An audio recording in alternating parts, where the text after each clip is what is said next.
Ayat ini yang sering hafal sudah tidak asing di telinga kita ini merupakan kunci keberhasilan, kunci kesuksesan. Bahkan orang kan ingin ikut pelatihan ini, pelatihan itu, ya kan, untuk biar apa? Sukses, betul nggak? Bayar mahal, betul nggak? Ya kan? Kerja capek-capekan untuk apa? Sukses, betul nggak?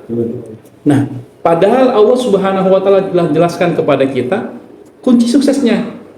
Jika engkau bersyukur, maka ditambah nikmat. Ini teman-teman sekalian, coba teman kita hayati betul-betul, jangan sekilas artinya saja. Ya, ini mukadimah saja. Tujuannya inilah yang menjadi kita menderita juga kalau kita tidak mengamalkannya. Ya, menderita juga jika kita tidak mengamalkannya. Jadi bersyukur atas seluruh nikmat yang Allah berikan, apapun itu teman-teman. Menurut kita kecil, gorengan satu nih kan, misal gorengan satu, oh 1.000, berapa 1.000? Coba kita bayangkan ketika orang di luar sana jangankan makan gorengan, makan sedikit aja untuk nasi itu susah. Ada nggak seperti itu? Ada nggak? Banyak teman-teman, banyak. Makanya sesuai dengan hadis Rasulullah SAW, unduru ilaman asfala minkum wala tanduru ilaman huwa fawqakum. Ya, lihatlah orang yang ada di bawah kalian, yang di bawah kita. Ya Allah, hari ini kita duduk di atas karpet, di sana ada orang duduk di atas tanah. Hari ini kita pakai baju yang bagus, di sana ada orang yang bajunya 1 bulan tidak ganti. Ada. Tergantung kita ingin mencari dan melihatnya. Ya, maka ikhwani, teman-temanku, ya, yang sama-sama kita berharap ridha Allah, ini yang terus kita hanukan. Maka kata Nabi, jangan lihat orang yang ada di atas kalian. Contohnya kita sakit, kepala kita ke atas, sakit gak lama-lama? Sakit kan? Lihat atas, sakit gak? Pas sakit kan, tenggorokan leher kita sakit, lihat atas. Kebawakan gak? Nah itu juga jelas soreh. Jangan pernah melihat orang yang ada di atas kita. Dalam aspek apapun teman-teman. Masalah enak dia ya, punya istri cantik, ya kan? Enak dia ya punya motor bagus, enak dia ya punya pekerjaan bagus, enak dia punya baju bagus, enak ya dia, enak semuanya. Ya, tidak akan bisa bersukses. Kaya apa pun seseorang tersebut, pasti dia kalau tidak bersyukur lalu aja masih kurang. Betul nggak?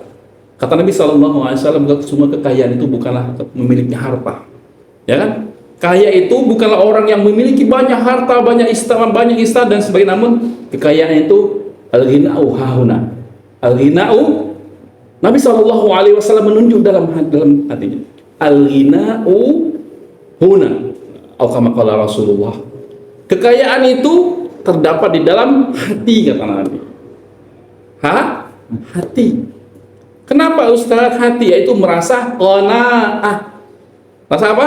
Qanaah. Apa itu qanaah? Merasa cukup, teman-teman. Merasa cukup. Maka hadis yang atau ayat yang mulia ini, semoga terus setiap hari kita ini, Masya Allah, ini buat akan tidur kita tenang. Betapa banyak orang saat ini dia tidurnya tidak nyenyak. Kenapa? Selalu memikirkan kenikmatan orang lain yang tidak ada pada dirinya, tanpa mengingat bahwa kenikmatan banyak yang tak ia miliki yang mungkin tidak dimiliki oleh orang lain. Sehingga apa? Tidurnya tidak tenang, tidak nyenyak. Waduh, makan pun tidak nyaman. Kenapa makan tidak nyaman? Karena mikirin, oh enak dia ya, makannya enak. Semuanya teman-teman enak ya. Semualah ya. Ini simple kan, kayak tadi kan, bersyukur. Simple. Maka ketika antum punya apapun itu jaga betul-betul. Punya motornya dirapi, dijaga. Jangan pakai aja misalkan. Punya bajunya dijaga. Kenapa? Itu juga betul bukti syukur antum, dan juga bagaimana mau ditambah hartanya. Kalau yang sudah ada tidak disyukuri. Nah, kita syukuri. Yang tadi ingin motornya punya motor bagus ya, syukuri dulu yang ada. Pasti Allah janji, yakin itu. Harus yakin. Nah, ini kendalanya orang beriman dan tidak beriman nih. Yakin dan tidak yakin. Kenapa? Allah bersamaan sangka hamba. Inni ma'adhanni bi, hadis qudsi. Ya. Aku itu bersamaan sangkaan hambaku. Sangkaan hambaku. Teman-teman tergantung mau sangka apa sama Allah. Berhusnudzankah atau bersu'udzankah? Ya. Berhusnudzon atau bersu'udzon. Positive thinking atau negative thinking.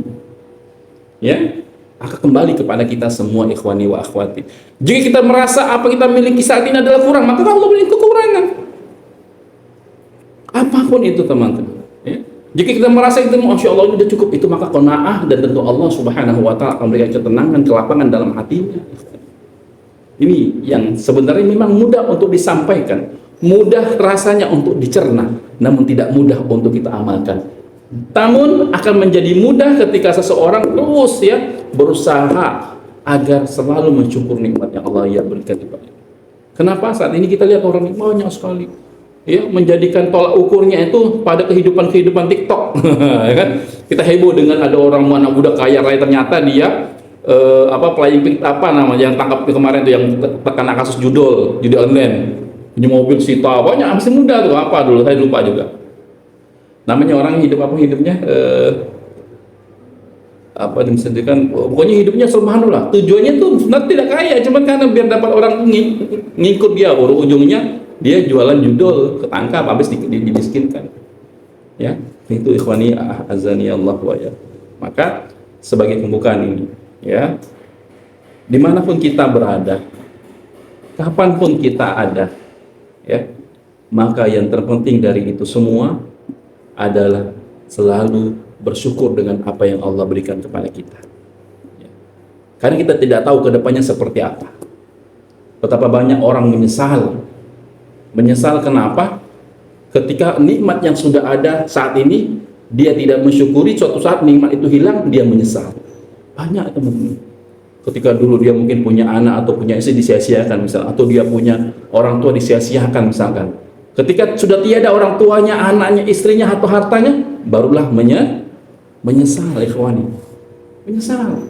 Dan penyesalan tidak akan datang, ya. Penyesalan yang terlambat tidak akan pernah mendatangkan manfaat, ya. An-nadam la yanfa', ya. Penyesalan an-nadam la yanfa', tidaklah bermanfaat. Ikhwani, a'azani Allah wa iyyakum jami'an. Maka pada pagi hari ini, ya, kita terus menjadi hamba yang bersyukur, hamba yang qani', hamba yang berqanaah dengan apa yang Allah Subhanahu wa Ta'ala telah tetapkan kita pada hari ini. Allah itu tidak zalim. Allah tidak zalim. Kenapa Allah tidak zalim? Enak dia ya gini. Kenapa saya tidak dikasih oleh Allah? Saya ini rajin sholat, betul nggak? Saya ini sholat 5 waktu, dia sholatnya belang kambing. Saya ini setiap hari ngajar ngaji, dia tidak ngajar ngaji. Kenapa dia enak nikmatnya? Nah, mulai ya kan? Saya ini, wah, masa saya kerjanya sama dan sebagainya, itu cuma dapat masa katanya mana janji Allah? Saya ngurusin orang belajar Al-Quran, ya kan? Saya perbaiki rumah Quran misalkan. Masa saya hidup saya gini-gini aja, beda dengan mereka yang kerjaannya bahkan bertentangan dengan syariat, kerja di bank, misalkan riba, tapi hidupnya nikmat, ya kan? Nikmat, wah, poya-poya, bisa nyantai, wah, bisa traveling ke luar negeri, ya, bisa mempunyai macam-macam. Ya. Maka hal tersebut merupakan pemikiran yang sangat salah. Ya, kenapa ikhwani? Ya. Betapa banyak seandainya Allah letakkan kebahagiaan dalam banyaknya harta, maka Fir'aun adalah orang yang paling bahagia.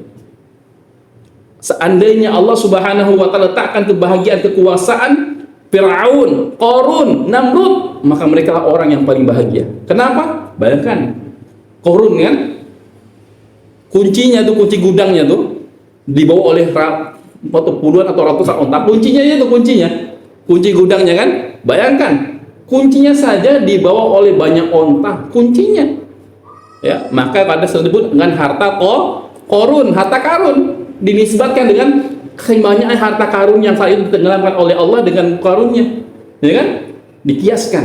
Kenapa sebut harta karun? Karena Qarun Allah tenggelamkan dalam bumi, Allah dengan harta-hartanya, ya kan? Makanya ketika orang dapat dalam ini harta karun. Kenapa? Ini ceritanya Qarun. Nah, maka ikhwani, azani Allah wa iyyakum jami'an. Ya, maka terus kita bersyukur. Di antara syukurnya, selain kita mensyukur nikmat yang Allah telah berikan, juga kita harus paham, ya, apa yang Allah Subhanahu wa Ta'ala inginkan kepada kita sesuai dengan ayat Allah Subhanahu wa Ta'ala, ya. Allah Subhanahu wa Ta'ala telah menjelaskan bahwa kita wa ma khalaqtul jinna wal insa illa, tidaklah aku ciptakan, kata Allah, jin dan manusia kecuali untuk beribadah kepadaku. Nah, ini saya cecep kan? Antuk makan cabai orang. Ya. Allah Subhanahu wa taala menciptakan kita untuk beribadah, ikhwani. Untuk apa beribadah? Beribadah. Ya. Ibadah, abada ya'budu. Kita disuruhkan oleh Allah, diperintahkan oleh Allah untuk beribadah. Nah, tentu ketika seseorang diperintahkan dengan suatu pekerjaan, maka di masing-masing kita akan berusaha melakukan dengan semaksimal mungkin. Misalkan antum berdua ada orang nih, pekerjaannya sama, agar dia mendapatkan reward yang besar dari Allah, maka dia akan memaksimalkan apa yang telah diperintahkan kepadanya. Betul? Pasti kan? Sama juga kita sesama hamba Allah. Kita semua ini kan yang semuanya adalah hamba Allah, baik yang mengakui Allah sebagai Tuhannya ataupun tidak.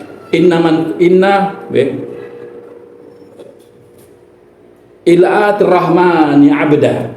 Apa yang ada di langit dan apa yang di bumi, semuanya akan mendatangi Ar-Rahman, Allah Maha Penyayang, sebagai apa? Abda, sebagai hamba. Ila'at rahmani abda. Mendatangi seorang Allah, mendatangi Allah sebagai hamba. Semuanya, ya. Maka kita dalam ibadah ini harus bersungguh-sungguh mencari ibadah apa sih yang paling Allah sukai, ibadah seperti apa sih yang benar-benar, ya, hal tersebut sedikit dikerjakan pahalanya maksimal. Bagaimana caranya? Jelas, caranya adalah ibadah kita itu selalu mengikuti atau mencontoh manusia yang paling mulia, manusia yang paling dicintai oleh Allah. Siapa itu? Jelas, Nabi Muhammad sallallahu alaihi wa ala alihi wa ashab. Nabi Muhammad, kita wajib, ya, wajib untuk kita mengikuti ibadah yang kita kerjakan sesuai dengan apa yang dicontohkan oleh Rasulullah sallallahu alaihi wasallam. Bahkan tercela bagi mereka yang beribadah tidak mengikuti contoh Rasulullah sallallahu alaihi wasallam. Ya, maka kita harus hati-hati. Saat ini apalagi saat ini gonjang-ganjing dengan perustatan di Indonesia, ya kan, macam-macam. Sampai orang bilang, ustadz mana yang kita harus ikuti, ya kan? Masalah viral, ada viral lagi ini, ada ustadz yang ini pencabulan, ustadz ini ngambil uang orang, ustadz ini nipu, ustadz ini banyak sekali. Memang betul, Islam tidak boleh kita mengambil perkataan stipulan, namun mengambil perkataan dari Rasulullah. Tentunya Rasulullah apa sampaikan merupakan dari Allah, ya, karena hadis merupakan penjelasan, ya, yang tadinya umum dari Al-Quran, ya, maka kita harus, ikhwani, ya, wajib kita untuk ta'assub, fanatik buta, ya, atau saya balik lagi, tidak boleh fanatik, tidak boleh ta'assub kecuali kepada Rasulullah sallallahu alaihi wasallam. Nggak boleh kita fanatik sama kiai kita, ustadz kita, nggak boleh. Jika salah, kasih tahu, ya, cara baik-baik, ya, tahu ini ustadz salah ustadz, ya kan, ini tidak benar. Karena manusia tidak lepas dari salah dan ikhtilaf. Siapapun dia, Nabi pun pernah salah loh. Nabi pernah salah nggak? Benar kata Nabi pernah salah nggak? Saja cek. Apa? Kok bisa? Kan Nabi kan itu merupakan utusan Allah. Kapan Nabi salah? Anda bilang salah Nabi, ya, ada dosa antum nih, ya. Nabi pernah salah nggak? Pernah salah? Benar kata nah, makhluk yang paling dicintai Allah, pernah salah nggak? Allah. Tadi bilang benar, sekarang walau alam. Bang Ismail, Nabi pernah salah nggak? Pernah salah nggak? Tidak pernah salah, ya. Bang Ajis, Nabi pernah salah nggak? Bang Pawai? Salah juga antum. Nabi pernah salah, ya. Nabi pernah salah. Disebut maksum tadi itu kan, walaupun dia memang maksum, yaitu terpelihara dari kesalahan. Maksudnya terpelihara dari kesalahan adalah ketika salah langsung ditegur, itu disebut dengan maksum. Salah langsung ditegur. Contohnya apa? Nabi Shallallahu Alaihi Wasallam melarang yang namanya minum madu. Nah, makanya Allah Subhanahu Wa Taala kan fihi syifa, bahwa dalam madu itu ada ada kesehatan. Nabi bilang larang. Awalnya kenapa? Tadi banyak orang yang terlalu, ya. Maka sebut maksum, terpelihara dari kesalahan, bukan berarti tidak pernah salah. Kenapa? Itulah sifatnya manusia, pernah salah. Sifatnya manusia. Nah, disebut maksum adalah ketika salah langsung ditegur oleh Allah. Kalau kita kan salah buru-buru nasihatin, kadang mantap lanjutkan kesalahannya, ya kan, kita kan. Makanya ikhwani a'azani Allahu wa iyyakum, itu tetap bedanya Nabi sallallahu alaihi wasallam. Maksum, terpelihara dari kesalahan adalah langsung ditegur ketika salah. Ya. Bisa jadi Allah Subhanahu wa taala Nabi tidak pernah salah. Namun nanti ada orang bilang Nabi kan seperti ini, makanya Nabi itu dibuat yang benar-benar seperti manusia, sehingga tidak ada alasan untuk kita tidak mencontoh Nabi sallallahu alaihi wasallam, wajib. Maka saya ulangi kembali ikhwani, ya, kita harus betul, ya, meningkatkan ibadah kita dengan caranya adalah mengikuti sunnah Rasulullah sallallahu alaihi wasallam, ya. Lalu, ya,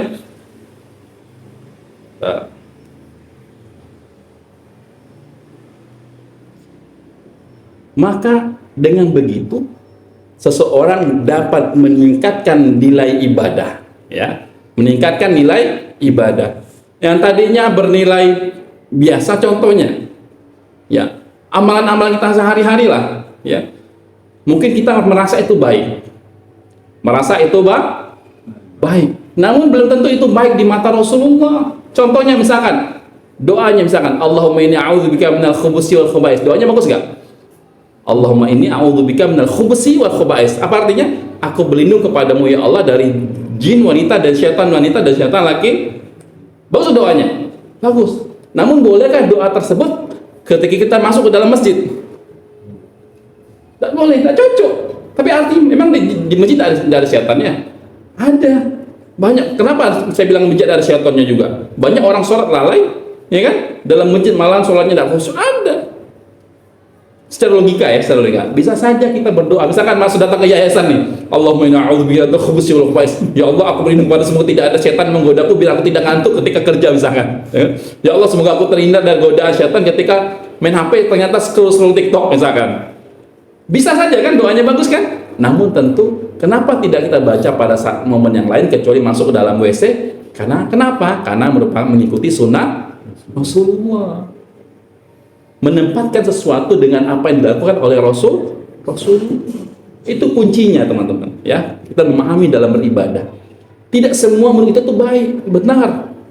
Tidak semua yang menurut manusia itu benar itu adalah benar dan baik di mata Allah Subhanahu wa taala dan Rasulnya. Maka bagaimana caranya? Ya mau tidak mau mengikuti sunnah Rasulullah. Iya. Contohnya misalkan makan nih, makan baca apa? Ya kan, Allahumma barik lana. Nah, misalkan, betul gak? Sunnahnya seperti apa? Sunnah seperti apa? Baca bismillah. Lalu apa dong? Masa bid'ah dong barik lana? Enggak, ya. Allah barik lana itu doa. Kalau bismillah itu bacaan wajib ketika makan. Misalnya kita tambah doa Allahumma barik lana bima razaqtana wa qina, itu bisa jadi doa. Namun ingat, cukup bismillah. Bismillah saja boleh, nambah boleh. Ya itu ya. Sama juga dalam berbuka puasa, ya kan? Kita sebut bismillah, dhahabadh dhama'u wa batallatil 'uruq wa thabatatil ajr insyaallah. Juga bisa Allahumma atau dan sebagainya. Jadi yang tak boleh itu adalah mengatakan ini sunnah dan ini tidak sunnah. Bismillah itu sunnah, namun dia mengatakan Allahumma barik lana fima razaqtana, itu jelas bukan sunnah, tapi itu doa. Dan doa tidak boleh menggantikan yang sudah disunnahkan oleh Rasul. Nah, ini dalam pemahaman dalam beragama dan memahami sunnah Rasulullah SAW. Maka kita harus teman-teman tahu teman-teman, ya. Jadi bernilai sepele, bernilai kecil, namun kita sudah mendapatkan mengamalkan sunnah Rasulullah SAW. Ya kan? Karena dengan begitu kita nih biar tahu, ya. Bahkan Allah Subhanahu wa taala menjelaskan, ya. Barang siapa ingin mencintai, ya. Bahkan Allah Subhanahu wa taala menjelaskan, "Qul in kuntum tuhibbunallaha fattabi'uni, ya, yuhibbukum," ya. Apa namanya? "Qul in kuntum tuhibbunallaha fattabi'uni," kata Rasulullah, kata Allah yang merupakan perkataan Rasulullah yang dimasukkan dalam Al-Qur'an. "Qul in kuntum tuhibbunallah," jika kalian mengatakan engkau adalah mencintai Allah, fattabi'uni, kata Allah Subhanahu wa taala. Ya, karena Al-Quran kan banyak perkataan Nabi dan Rasulnya dimasukkan ke dalam Al-Quran. Ya, berkata Rasulullah Shallallahu Alaihi Wasallam, ya kan? Jika kalian mengikutiku, jika engkau mencintai Allah, maka ikutilah Rasulullah. Ya, maka teman-teman sekalian yang dirahmati oleh Allah, bagaimana caranya biar kita amal ibadah kita bagus?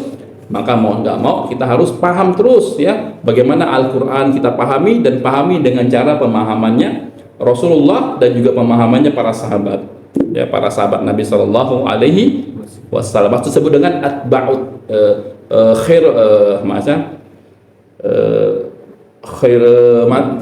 generasi yang terbaik. Kata Nabi Shallallahu Alaihi Wasallam, khairul quruni qarni. Khairul qurun, generasi yang terbaik adalah generasiku, zamanku, kata Nabi. Khairul qurun, qarn, itu adalah generasi terbaik adalah qarni, generasiku. Siapa generasi bersama Nabi? Siapa generasi yang bersama Nabi? Generasi yang bersama Nabi siapa? Para sahabat. Ya kan, yang hidup bersama Nabi, sahabat dan beriman kepada Nabi dan meninggal dalam kalimat sebut sahabat. Tsummal ladzina yalunahu. Kemudian setelah zaman sahabat siapa? Zaman setelah sahabat siapa? Tabi'in. Ya, jadi sahabat dulu, mereka sahabat itu adalah mereka yang hidup di zaman Nabi. Bukan hanya hidup, karena Abu Jahal hidup zaman Nabi juga, ya kan? Bukan, ya, hidup di zaman Nabi, beriman kepada Nabi dan bertemu Nabi. Ya, bertemu Nabi. Ada yang dia soleh, mengikuti Nabi, tidak bertemu Nabi, ya, tidak bertemu Nabi, ya. Lalu generasi setelahnya, yaitu generasi yang hidup di zamannya para sahabat. Siapa? Tabi'in. Ya, jadi Nabi meninggal, tinggal para sahabat, dan orang yang hidup tidak ketemu Nabi dan hidup di zaman para sahabat dan bertemu para sahabat disebut zaman tabi'in. Ingat tadi sahabat juga sama, dia juga meninggal dalam keadaan iman. Walaupun ada yang para sahabat yang meninggal dalam keadaan iman tidak disebutkan dengan sahabat. Ada, ya. Dan summal ladzina yalunahu. Pertama, generasi terbaik adalah sahabat. Yang kedua adalah tabi'in. Kemudian yang setelahnya siapa? Setelah tabi'in, atba'ut tabi'in atau tabi'in. Ya, tabi itu artinya mengikuti tabi'in atau atba' dari tabi, jamak dari tabi.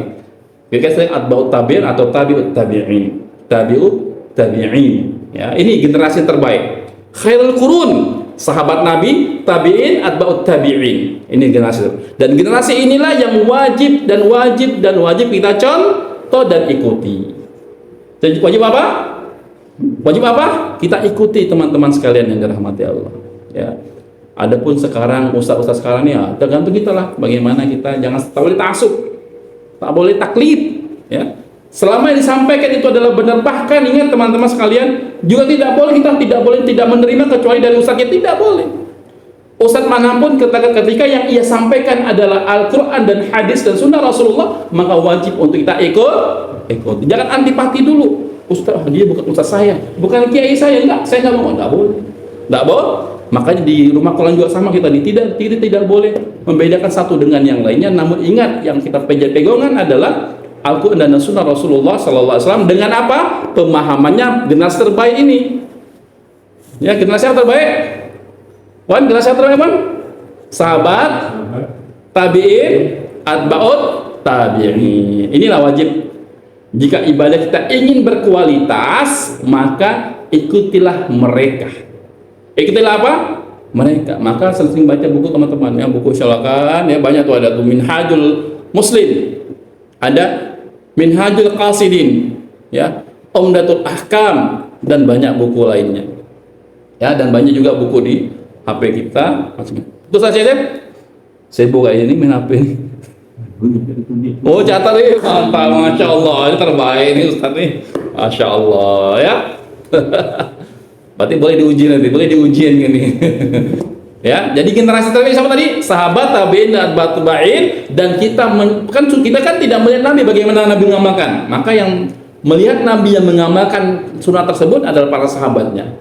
Maka makanya ada ungkapan, kita mengamalkan Al-Quran dan sunnah Rasulullah dengan pemahaman para sahabat. Kenapa sih Ustaz dengan pemahaman para sahabat? Karena sahabat sendiri yang melihat langsung bagaimana Nabi mengamalkan. Kan ada hadis nih, hadis. Kita nggak tahu bagaimana Nabi mengamalkan. Bisa jadi beda-beda kan? Nah, maka biar tahu mengamalkannya, maka bagaimana para sahabat mengamalkan apa yang Rasulullah contohkan. Paham tuh? Nah, jadi teman-teman, intinya apa? Jangan pernah kita nih ibadahnya nih,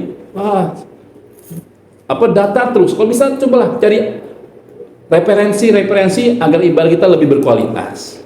Ya, maka ibadah yang baik adalah kita nih dalam ibadah wajib tidak bisa berlomba-lomba. Kenapa? Sama semua. Tidak ada orang sholat, wah saya ini imannya mau nambah, saya mau sholat wajib jadi 6. Tidak bisa, ya kan? Tidak bisa 5. Namun kita bisa berlomba dalam kebaikan adalah dengan ibadah sunnah.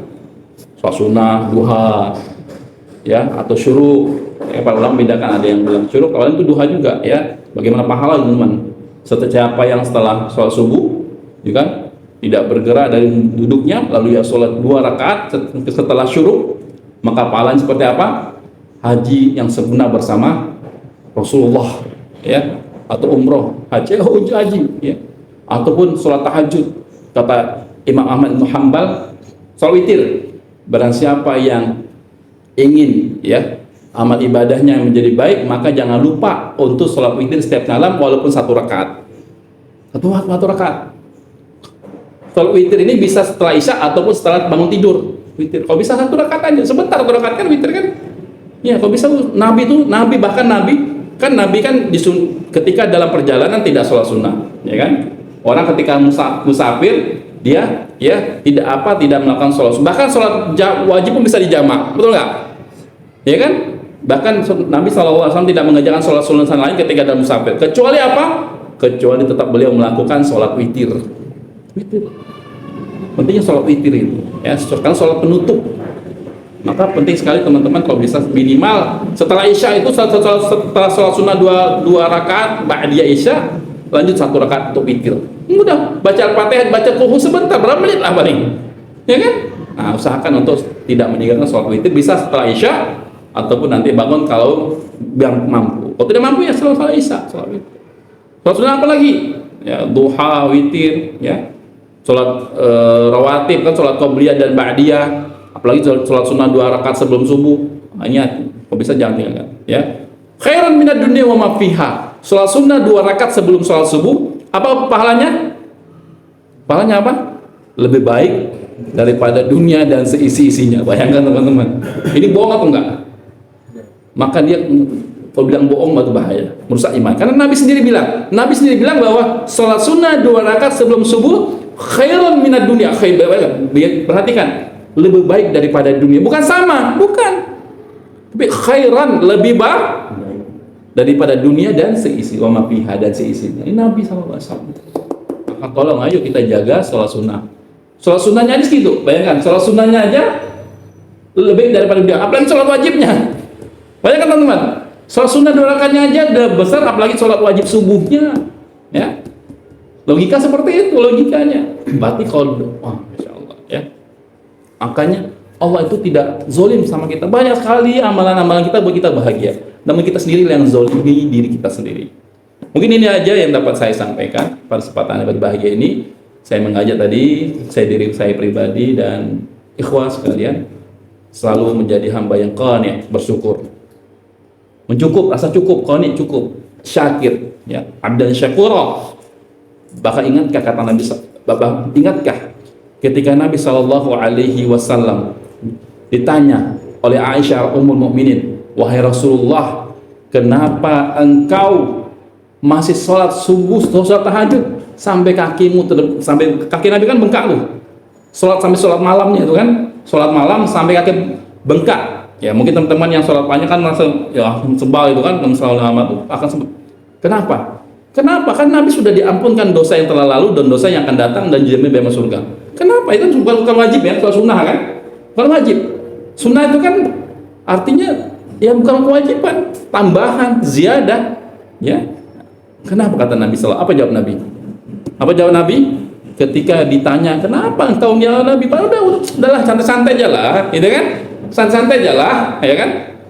Apa kata Nabi? Apalah aku abdan syakuro. Ini kita ingat dalam mukh kita, dalam zihn kita, dalam pikiran kita. Nabi ketika ditanya kenapa kita dalam ibadah itu dia harus maksimal. Bukan ibadah, pekerjaan juga semua. Makanya kembali lagi ya. Nah, ini sebagai penutup bagus nih, cocok. Sebagai penutup, kita mulai tadi dengan bersyukur. Kita tutup dengan hadis tentang syukur apa? Afala akuna abdan syakura. Tidak bolehkah aku menjadi hamba yang bersyukur? Kenapa bersyukur? Allah sudah berikan banyak nikmat. Tidak bolehkah saya bersyukur dengan salat malam saya yang panjang? Ya kan? Maka ini ikhwani azani Allah wa iyyakum jami'an. Kuncinya, keywordnya, ya, syahidnya adalah apa? Tadi abadan syakuro. Apapun gimana pun kita. Kan apa juga? Sama juga orang kerja kerja misalkan PS dan sebagainya, kerja apa lah? Enggak usah lah, santai, kita pasti gaji sekian, udah gaji Pak. Kan udah zaman surga, gaji udah jelas sekian, misalkan, ya kan? Udah jelas sekian, ngapain harus? Maka jawab, apalah aku abdan syakuro. Tidak bolehkah aku menjadi hamba yang bersyukur? Apa sama kita? Ya. Kenapa kok gini? Apalah aku abdan syakuro. Itu ya, teman-teman sekalian dirahmati oleh Allah Subhanahu wa taala. Ya, maka mudah-mudahan kita menjadi hamba yang bersyukur, ya, abdan syakuro, ya. Maka dengan itu pasti Allah tidak mungkin Allah tidak mudahkan jalan kita. Tidak mungkin. Pasti Allah mudahkan. Karena janji Allah, la in syakartum la azidannakum. Ya kan? Jika bersyukur maka ditambah nikmatnya, maka selalu jadi afala akuna abdan syakura. Wallahu taala alam bissawab. Aqulu qouli hadza wa astaghfirullah li wa lakum. Itu dengan doa naqtatim bi doa kafaratul majlis. Subhanakallahumma wa bihamdik asyhadu an la ilaha illa ant astaghfiruka wa atubu ilaik. Wa usalli wa usallimu ala nabil mustafa wa ala alihi wa ashabihi. Wa akhiru da'wana alhamdulillahi rabbil alamin. Wassalamu alaikum warahmatullahi wabarakatuh. Waalaikumsalam.